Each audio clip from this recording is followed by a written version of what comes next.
Je suis Charanchia Moussa Touré de l'armée de l'air. Ni ballon d'un ballon militaire. Ballon militaire. Charanchia a donné de Kosovo. Bon, AG Bora c'est comme un Nbali be ñogona doni. Mais différence doni bi. Donc mais a donné de Charanchia de ba ke kacha. Amba ke kanchama kono. Bon ni re groupe volontaire de créer à Kama. Chaque samedi, amta dofi. Amé volontaire ko togola.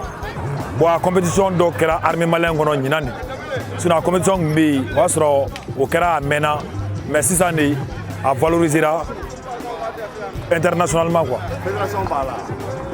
Bon presque bon Mali gona bon otala folo. Otala mais armée ko ni kono a donné du armée be kono. Bon wole gam mené bolo ka ñesi mo mënu té ni sport ndo vraiment sport croate. Sport korodo en red nana armée la ka soroy. Anya kala bo a jarani. Wole gam mené bolo ka ñesi mo ma ali bi sportif kunda uga na sport inke pour que a tobe don ka ta ñefe to mina civilu be se ka ala kodon.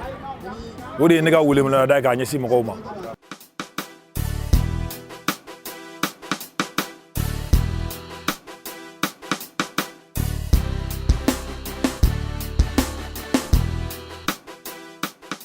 Bon, ne tɔgɔ chargé Abouakar Maïga. Voilà, mais base qu'on a non. Bon, sport ni filɛ nin ye surasi sport don ani handball de bɔlen don handball. Mais jamana caman b'a championnat ni fɛnw ta la yɛrɛ. Mais Mali de t'a kɛ. Bon, cette fois-ci an yɛrɛ bɛ fɛ ka don ba la pour que an yɛrɛ bɛ se ka tournois participer. O de kama an yɛrɛ filɛ k'a kɛ. No fédération sigilen t'a kama. Mais anw yɛrɛ de farala ɲɔgɔn kan.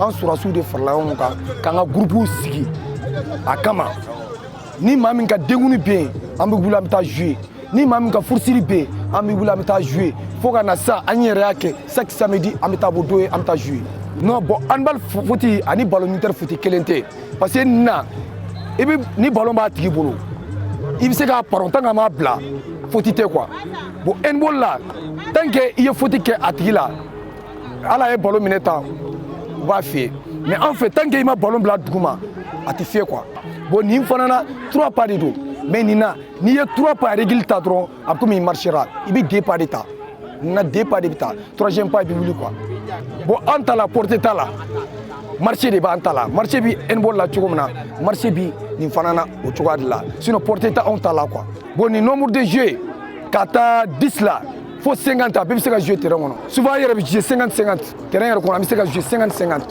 mais jamanaw to la a règlement yɛrɛ 25 personnes de bɛ jouer terrain kɔnɔ bon ne yɛrɛ kɔni bɛ fɛ denmisɛnninw mɔgɔkɔrɔbaw bɛɛ ka sport nin don ba la an ka se k'a kɛ ɲɔgɔn fɛ ne yɛrɛ bɛ base kɔnɔna na ne bɛ handball n bɛ mɔgɔw dege handball la n bɛ mɔgɔw dege nin fana na quoi ne bɛ mɔgɔw dege a fila bɛɛ la bon n ka téléphone numéro 77 73 74 34 a Maltel Télécell a bɛ a numéro kelen ye.